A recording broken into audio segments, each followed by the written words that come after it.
Tá sé an agam play new sort cuasaí fuinmh na hÉireann agus beidir fecinn tráth go an sa telcaí céir atá an ann agus is mór an onóir seasamh son osbergóir inniu agus dul inniu go lehéid Biddy Jenkinson a bhí mé ag staidir mé hain san uairteist so beidir sin sort achrúáma ach Tá ná mé beidir just le beag an fin féin drastal mé bhonscoil lán-Ghaelach agus ní raibh mé sort an ngrá dontanga a bhí agam go dtí grastal mé Coláiste Chléirigh le Coláiste na bhín ar bhí mé deanamh a díos agus fúsclíúin an ngrá agus an brod as antanga a sppraag mé chundul expresstal ar ganscoil lán-Ghaelach an sin Coláiste Íosagáin Bhaile Átha Cliath. Agus ag teachfuil sin tá mé ag staidir UCD hús Bhaile Átha Cliath agus an uirigh an saoir seo capma an saoire ag obair le grúpa ionfachtaí ní tar bannam Energy Needs Ireland steamer ag déanamh taida agus tionscanmh ar an gCóras Leictreachais tágan an éireann agus just rud beag ar deireann sin tá mé hain agus cúpla am a chuirde anis imán bunú balba cathairnacht an éireann ar bannam Engineers Without Borders so sé suirt cosú le Méadhbh Sans Frontières ach le haig innealtóireachta so dúir sin lua. Beidir nach bhfuil an téirme innealtóireacht Leictreach Cloiste gachtain an seo seo híad na Victoria cáráisiúil nuair a chuir mé an téirme straach i Google agus go bunatá céir ar fós mar innealtóirí Leictreacha nó gachrad a bhaint le Leictreachas sa tír so chuna sé chiomtú agus an sin ar cloise dantagann chuna sé chuir chuig na daoine beidir go sé beagán íon aránach ghfuil mé ag leir faoin inis agus mu ag sí sa dúircha is le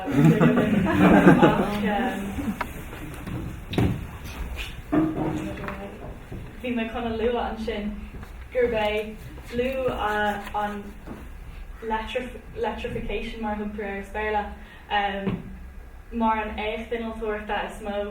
sa fiúis agus tá mé an bhródú leis sin mar innealtóir mar feictar an sin na rudí ionfacha atá le an idirlín ní fáinteach go dtí 8 nu mar sin so tá sé an speisialta dom sa bhealach ach dar naoi ní rud é leis gur féidir leat just cheannach mar atá mar innealtóirí calmad dul agus cheanú mid féin so gan deis tugann sé broslí difriú le chuna sin na dhéanamh agus feicman inis ar na broslí Íosagáin sa tír seo chun or Leictreachas a bhliain so seo figurí ó bhóbhilí sa dóiag agus feicimid túsódamar carcha seach fan géid dóir Leictreachas tháinig sé bhaid gas an sin 53 seach ó faoin si innealtóireacht agus leirmid faoi sin níos mó beidir i gceann cúpla nóid an sin tháinig 9 so 5 fan géid á scúil seach fan géid as món agus ranting beagala ach cabhan an ceiste chuir ag féchant an paiteart an sin an bhfuil ag bra an ómhacha ar roioine eile chun or bhain si fin a hain a bheith agan like chuige fan géid ar Leictreachas tágann sé bhaid gas now níl mé féin chun éon donna a rá i bhfuin na rúsigh ó a ceanmid ar náú Tá scúil mo bhuachaáras le féchan agus tágann sé an rúise féin mo feicmid ar an picúir hús an seo Tuid ar déir pípa gas atá an áda agus ní ótáin do teachtasteach go ggéire mar sin ní féidirlinn bra go jo ar an 16 fuinmh seo mar sin caiim ceiste chuir an bhfuil bailach eile ar Leictreachas a gcuinint nó an bhfuil rud ag níos fearr féile na dhéanamh agus cinnta tá agus móthirm se agus tásúla go go rangtíine atá den tuaim chéine nó gur bé fuinmh innealtóireachtha suirt an bailach aráig nó an bailach gur féidirlinn seasamh agus a féin an éireann so tá cúpla rá a difriúil le ann do fuinmh innealtóireachtha beidir fuinmh na gréine agus feic sé seo bhíonnta go méid sé riomh an éireann fuinmh na tíide agus na taimta agus mar tháinig mar an tatan seo hí sa ggurcaigh agus sa tionamics mar sin is omí fuinmh atá ann gur féidirlinn a úsáid ach níl an technoliacht féin go fóla féin fuinnimh go tuirmach an freisin, ach tá sé seo níos óúnaí do frignamh an móra mar hapla tá sé inúsod thuús a Greekfurt the dó san airport in Bhaile Cliath agus an sin bifroslí ach níl sé sin arúnach a chuir hÉireann tuisciúil an talamh comá sin agan den sin níos mó chéile rudí níos luúfar a ós ar an talamh agan. So mar sin is é an sort of obvious choice to agan nó an gcué. Agus tá mé féin agus alán inaltóireacht sa tír an bhródú las an méadú tá den agan maidir leis an gcué le hartar fiche bliana nuas. Is fuint é nach bhfuil chun rit amach inniu nó mórach agus de bhór na hibre atá den agan mátá sé an gcuéifir taobh mu mar hampla le inniuh déanamh 50 géad den méid Leictreachais plug tastal sa tír. Is féidir léinn sin a thosamh 50 géad as fuinnimh na gcuaithe amháin agus níonn sin breig nuair deir méid nach bhfuil mór an tíortha a dain gur féidir lena sin dhéanamh. So tá fó eile bhfuil na fécintanis níos mó nó riamh ar fuinna bhíon aithniútha agus sin é na spriccanna fiche atá agan. So Táid féin mar bhall den Aontas Eorpach agus leagadh ón Aontas Eorpach na spriccanna seo de gach tír go bhfuil mid a géirí bhaint amach ag bant le fuinnimh. So tá an spruch do 10 géad de Leictreachais úsáid déag a bheith inaithniútha faoi fiche. Tá mu freisin na géirí go méid 10 géad den fuinnimh a úsáidir sa Rheinumper a bheith inaithniútha faoi fiche, seo ruí cosú le na chóranna Leictreachais mar sin de. Féidir bhfuil reinta na stáisiún luchtú fecha ag reintíní mar cóhhaid níos mó stáisiún luchta nó atá chóranna Leictreacha agus fear. Agus 2 géad den fuinnimh úsáidir chun an tír thaobh a bheith inaithniútha faoi fiche. Agus gan déite sé an gcué a úsáidir atá muidir chun a úsáid chun na spricna seo bhaint amach. So just cúpla fíor faoin fuinnimh na gcuaithe fágan. Tá deirhan sin bhfuil 170 ach inniu go bhfuil sé níos mó cosú le 200 fearm gcuaithe agan scapa ar 6 fiche timpeall na tíre. Dus glíú fearm gcuaithe Bhaile Átha Cliath i bhuió inniu déag nó go dóg spinne céad fearm bhí agan. Agus an pictiúir híos an sin is é an fearm gcuaithe smó atá agan sita thuús in nuna leil le anam ionintach míntaí ceist chuna sa sin ará gghearta. Ach tá 5 am nach bhfuil an gcué firfa. Níl aon fuinte fuinnimh firfa agus dá méid bheith inaltóirí cosúil an féin as an bus mar deartha. Ach tá roinnt 5 an bhóra a bhreaann leis an bhuiinmh le fuinnimh na gcuaithe. Mar hampla ó thaobh an Chóras de pais agan nach bhfuil an gcué i gcónaí in tuairtha ní féidir linn a rá cinnta caitheann bheith sé gcuéifir caitheann nach méid mar a deirtear gcónaí ní aimimid na céir sé seoir le bháin in éireann ach feinlíos in aonmhór clé. So bíonn sé dachar orintha fuinnimh na gcuaithe a úsáid comá agus is féidir linn. Ach tá 5 níos donúsaí freisin na ceann leis an gcué nó nach bhfuil sé nach taníonn sé le pobal na tíre agus tá pobal an láidir ach go bhfuartha na láir tíre a pobal láidir i gcuine fuinnimh na gcuaithe ar roinnt bháfána. Tá rointíní an cuaim gur grán súlaíad mé féin ní aon túm le sin le go bhrálam airsiús gachmat an féinmachchan in agus fearm gcuaithe móra eil ach níl gach den mar sin agus tá sin ceir go leir. Agus tá 5 freisin leis an trúlú a hagans ón na féarmach go gcuaithe maidir le tuireann. Agus is rud é sin go caiimiid dul an nglaith leis mátá fuinnimh na gcuaithe chuna bheith mar ní mar 50 géad den a roslí ach níos mó agus táid agsúil le táid a planol le haig 75 géad dar roslí a bheith ó fuinnimh na gcuaithe raibh 50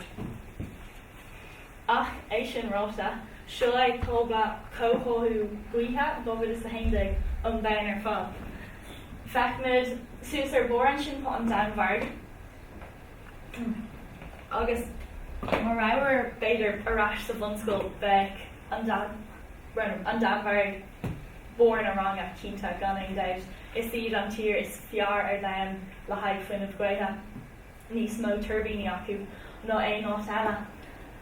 Ach an rud faoin danmhaird nó tá na turbíní gaotha seo ar fad acu. Ach tá an Chóras Leictreachais tá acu. Tá sé ceangailta le gá leis an ghearmáin agus le tíortha eile Scandinavia freisin. So nuair atá sé gcuéifar sa danmhaird, ní thógann siad an gcué isteach ina gcóras féin. An rud a dhéanann siad ná é a díal leis na tíortha eile ar fad.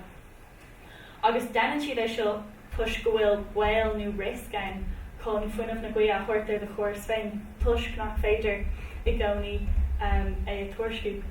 An sin ag fécinn ar an nGaeilge san Spáin le riimiid fiú mar chóras an bháin tuisciúil si có ceangailta sin arís, agus is féidir leo anna chuid gcué thógáil ar an gcóras tuisciúil sé có mór sin, agus is féidir é scapa amach agus an arís an bhail níos lú. Ach nuair feicmid uirna in éireann, I ggófaí sa haindeag ní raibh muid na ceangailta le tír ar bith eile. Anis tá ceangailta beagán le sasana agus planúna agan ceangail leis an rang freisin, ach go ggófaí sa haindeag faoi mida inoríir mar Ileán beag gan Cairo aonganna agus is ba écht olmhór é go raibh muidna in an méid sin gaotha a thógáil ar ar gcóras. Agus cílíonn sé go bhfuil chóras an chléiste agus an solúpa agan gur féidir linn sin dhéanamh. Fóga méid an gcuir sin ar fachas nóid agus leir méid go háirtha faoin tionscanmh a rinne mé an saoir se chatta. Grúpa é Energy Needs Ireland atá an speisialta ó thaobh an Arnold fuinmhde, tuis nach bhfuil mór an seansanna do bheith léinn sa tríú level, ein soort taiva nu ein soort cadrih aguin leis an Arnold é féin. So as an gochéid sa chuige nu mar sin mach léinn a straachar raniu ein duna is fiche dún chun a bheith lonathe UCD haar an saira agus bhí tugadh dún an tedal nó smartgrid agus tu sé sin soort dachar míú thuirtear tuisgur soort buzzocail é féin ach séir an tuiscint bhí aganna nó tauchaí an Chóras Leictreachais agus na technoliaachtaí bheith tastal chun or gcóras a dhéanamh níos fearr agus chun go méid ar gcóras mar an ceannas fearr beidir ar dain. Agus sé an mana a bhí agan nó an unbiased perspective on the energy industry. Tuis go bhfuil an lád an taibh atá denta agan aniu, tuis sé suirt cléanta beidir I dro an dríaltais nu I dro an timplacht agus níl aon suirt rud just onrón cothrom le fól. So sin an aim a bhí agan. So tóg mar an tedal seo nó like an Chóras Cliaiste agus dhear mar suas é idir sort céir brancha, well trí branch in ria chun níos mó feile dhéanamh. An céad cean agus dar lumsa an cean is tófatí beidir grom tuisgrim ag obair ach an póltóir agus na daoine agus an pobl agus tain éfacht a bheith ar an Chóras Leictreachais orthú ag feicint amach an seo. Tuis go méid tá athraithe móra ag teach sa tlí go bhfuil daoine chun a bheith ag dul ag gadraibh leis an gcóras agus beidh I bhfad níos mó rangfortaíocht ag tastal an bubal amach an seo. Freisin bhí mar feicint ar na brathnathe achnamíochta agus céibhéad airgad a bhí a castle fan a seir fáil dhéanamh. Cófol Cliaiste is ach mórtas tómach an leir faoi gan nóid agus ar deire aspórtól fuinmh. Mar is sort overconspódach ag an nóid ach freisin is rud ag gur féidir linn alón beidir alón airgad a dhéanamh as amach an seo. So I feicint ar dús ar an toltóir agus idchas an phobal.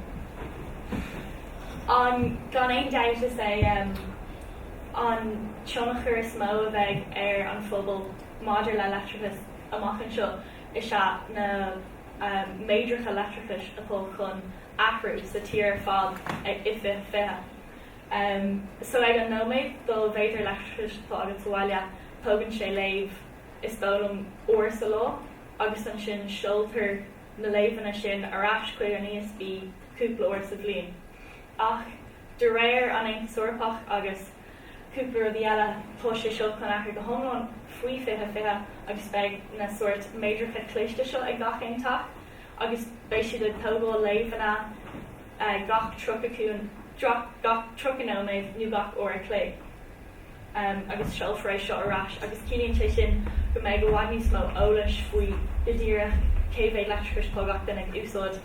agus tu sé sin an tharbheith úsáideach dá innealtóireacht cosúlamsa. Agus freisin nuair a tuairfar amach na méidircha seo in fiche tuairfar amach freisin ag an am chéine feice tú picú an sin rud ar bhanam in-home display agus tu sé seo hana féin in úsáid i Meadhbh agus cúpla eile ach Sure dhéana sé nó tuair sé eolas láthreach, so eolas bio céimhéad leictreachais cultú bhí fluid a thach féin, céimhéad atá sé sin ag costáir agus féad le fecin, céimhéad ar úsáid tú aniu agus é chuir gompráid le léihananta eile agus cairíonn sé le daoine a bheith a bhhaid níos mó Coláiste faoin bailach a úsáid an siad leictreachais. So séidir ina muidna mar fuairt dár taide nó humor timppla na tír agus rinnemer survey na tuairmí a bhí ag daoine na méidircha seo nílas go mar chuúlainn duna an seo fiú ach bhí 8 géad duna daoine a chuir mar ceistarthú níor thuúla siad faoin na rudí seo riamh agus chuir mar ceist freisin ar dhaoine cé go glas a bhí siad agus céim soirt cadre bhí acob leis an gcóras leictreachais agus an méid siad hOllscoile chun an soirt iompar bhí acu a athrú chun airge go hábháil agus chun a bheith níos an timplacht agus mar sin de rudí cosú le an rifle go inalníí chun ilóir na híthe chun leictreachais a hábháil nó chun airge go hábháil ar do bhil agus mar sin de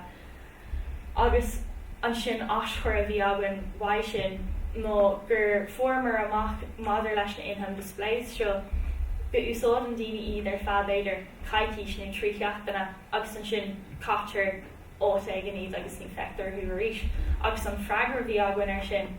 nó rud ar a thugam mar an smart energy app a thugann an soirt eolas céine a thugann an in-home display cosú leis an méid leictreachais fotú úsáid agus do bhéile agus céimhéad fotú cathallmhéir ach bhfuil sé ar an gcóhan póca agus nach rithí sé amach sort as fashion ní mar sin. Agus smaointe bheile a tháinig bhaid sin nó rud ar bhanam an cóphobal Coláiste. Agus is commórta sé an cóphobal Coláiste a tháinig mar suas leis. Tá sé sort bunatá ar an smaoineh céine den tidy towns ach bhfuil sé bantocht le éfachúlach leictreachais UK go glas is atá an balla. Agus tá sé tóil ar an déanamh atá déanta ag na brachtainna glasanna do scoileanna ach é sin a scapa don cóphobal ar fad. So bhí mar ag déanamh tibh ar sin freisin. An grúpa bhí ag smaoineh nua ag díriú ar na hirbhí ach na míochta an rud ar ina siad sin má analís costais is tarva agus beidir bhfuil sé sort ládránach le airs faoi ach séad rinne siad ná gur thug siad na chostais do na technolíomh den nua ar fad gur féidir lena chuir in san Chóras Leictreachais agus an sin chuir siad a gomrád leis an tarva a bheith ag sin don phobal nó don achtaní nó don chóras é féin. Agus ar deire an sin bhí grúpa ag fécint nu ag díriú ar aspórtal foiinemh tá sé or bhí sé mór san nuach i ri an Chléirigh nuair bhí mar a déanamh an tiomscin ó seogs tá sé suirt fós mór glór ach séir tá ann nó bhfuil fáid sa brachtain nach bhfuil siad chun spricin a fiche a bhaint amach agus ar anuas ar sin tá sort aspa foiinemh beg aspa foiinemh sa brachtain faoi sin freisin tuisgur caithí siad alón do stáisiún cúta a bhúna. So céir atá siad san dhéanamh tá siad a géirí a dhéanamh nó fearmach go bhuithe a bhainú in éireann agus an sin an foiinemh a gcuintear bhaid sin a aspirtol díreach chuig na brachtainna. agus mar liú mé hana pó 5 san Arnold agus pricamar seo bhfuil gachéil le pópar a léinn tú nó gachéil na duine a leiríonn tú le tá siad reintín cléanta ar héimháin nuair taobh agus tá ábhar seo conspóideach mar bhfuil go taobh an lábharain tá na rialta siad atá ggéirí seo sort of rúd tríd ach ag an am chéine tá grúpi mór sna slóirtíre a grúpi phobal atá go hiiles go homlún céifn géad ag gcuine é seo agus níl siad go bhachan leis. So muid na bhí a géirí búla leis an ggótaobh agus beidir conclúdaí agus multi muid hain a scríomh. So bhúil na lads a bhí ag obair bhúil siad le board na móna agus mainstream feictúin eile an seo na mór colachaí atá ag bant leis na tionscanmh seo na tionscanmh fearr a gcuithe. Agus freisin bhúil siad le daoine an rialtais agus bhúil siad le sin Pinocchio hús ar bun sin an profile picture a bhí ag Offaly Wind Information Group ar Facebook. So sin an form of picture sin ach bhúil siad le gach duine agus freisin hastal mar go fearm gcuithe de chuid board na móna hís a tibredoran chun feiscint muid féin céin 5 a bhí madidir le turan ag teachháid agus madidir le brán súil agus céico chomgrach is atá siad do hithe gcuine mar sé sin an rud is conspóideach faoi. Céir eile rinne siad bhí díospóireacht acu freisin le far ó cean an mór colachaí agus ceanara an Offaly Wind Information Group. So bhí díospóireacht bhliain a chuir muid ar siúil chun tuairimí daoine all amach. So thugamar or multi agus or conclúdaí ó na Rheinacha éagsúla ó na híormhartaí achnaíochta agus iarmhartaí ar an phobal agus aspart ó fuinmh agus séir de rinnemer nó scríomh mar pópar bán chun a chuirt an rialtais leis an smaoinemh go beidir go léis siad é agus fiú beidir go cuirir siad reintó ag obair ach agus rud eile a rinnemer freisin nó bhí Energy Expo agan sa saoire ag tógáil an tolas a bhí agan a bhí ag dul sa fópar bán ach é chuir os cóir na daoine a mealach gur féidir le gach duine é hiiscint agus ceisna chuir aireann faoi freisin. So sin an dó ascur bhí agan agus seol an tara fergus ó dead an fópar bán sin léinn I Meadhbh agus well deir léinn gur thuú sé I bhaim go mór ar buine le sin ach tá níos mó eolais maidir le gachar de rinnemer agus maidir lena sean a grúpi Energy Needs Ireland a rinne rudí eileáin sin nó freisin. Tá sé sin ar fadar fóil ar lína ar an si visualína atá agan. Just mar chunclúd bháil marrá níl mé féin ach ag tosú amach ar garm san Arnold fuinmh ach nuair a hagann sé chuig fuinmh innealtóireacht nuair a hagann sé chuig fuinmh na Gaeilge go háirithe. Is é ar an sort an áit le bheith is muidna atá ag leagan an slí do tíortha eile tá tíor eile ag teacht cúna ag léirigh or gabhar agus sort an expertise tá agan agus tá mé an brodú leis sin agus chun an iarnarál tá mé ar bís a bheith cuairteach amach an seo. So gur agus a